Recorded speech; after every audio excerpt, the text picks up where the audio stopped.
Let's come to discuss in detail about first the 73rd amendment. 1992 में steps ले लिया गया. Regular election, independent state commission was created to conduct election.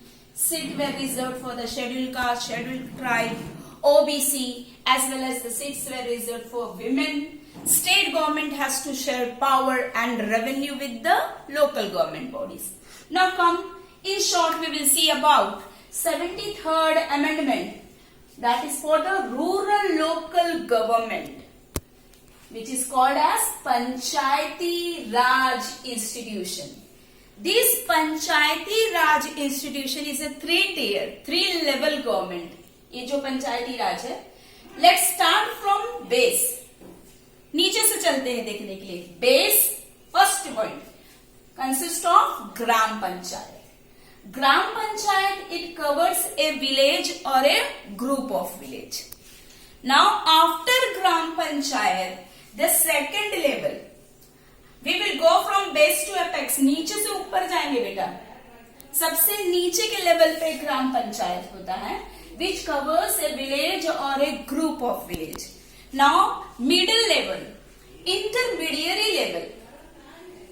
Listen carefully, students. Middle level is intermediary level. Mandal, which is called as mandal, also referred as block or taluka. आप सुनते हैं ना अलग अलग जगह के ब्लॉक के बारे में, block, taluka. This is the intermediary level. Now the apex. Apex means high, सबसे ऊंचे पे. Apex comes जिला परिषद, which is also known as जिला panchayat, which covers entire rural area of district. Apex body is Jila Parishad, which covers entire rural area of district, and chairperson is the head of Jila Parishad. This is the three-tier institution, means called as Panchayati Raj institution. Base level, Gram Panchayat. Middle level, intermediary level, Mandal, also called as block or taluka, and the apex, high level, is Jila Parishad. Now, there is also provision made for the Gram Sabha. Provision किसके लिए, प्रावधान किसके लिए भी बना है? ग्राम सभा के लिए भी बना है. और all adult members of the village are the members of gram sabha. Now come to the 74th amendment. 74th amendment was for urban local government, nagar palikas. That is to municipalities or municipal corporations. Municipalities were set up in towns. Municipalities कहाँ होती है? They are set up in towns. Whereas the municipal corporation are set up in big cities. My dear students, I am explaining all the points according to the class 10th. As if you go in higher classes, all these points go in too much detail, और भी ज्यादा detail में होते जाता है. Towns कैसे बनता है, कितने एरिया को टाउन कहते हैं, बिग सिटीज कितने एरिया में आते हैं, more detail points. But according to the class 10th, this much is enough, because very less is given in your textbook. You don't have to take any tension. Now I am going to conclude this chapter, federalism. I will revise one after another all the points. First point, we discussed about what is federalism. Second point, key elements of federalism. Third, we discussed about the coming together and holding together federation.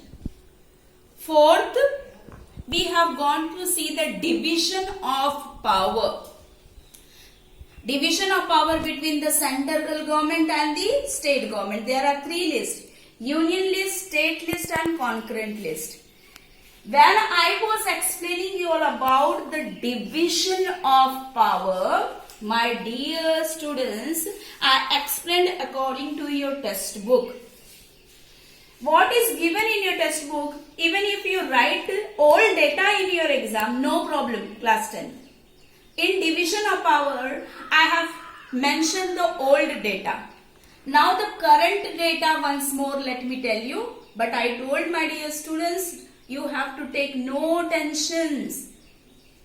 According to the new data, according to the 7th schedule of the Constitution, now there are 100 subjects in union list, 61 subject in state list, and 52 subjects in concurrent list.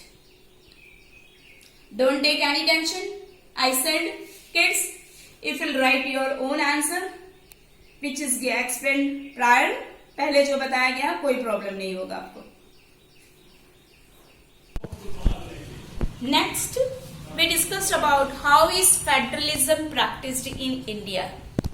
In that, linguistic states, formation of linguistic state, language policy, center-state relation, and the point last was decentralization. So my dear students, go through all the points carefully, prepare your notes. Have a good day.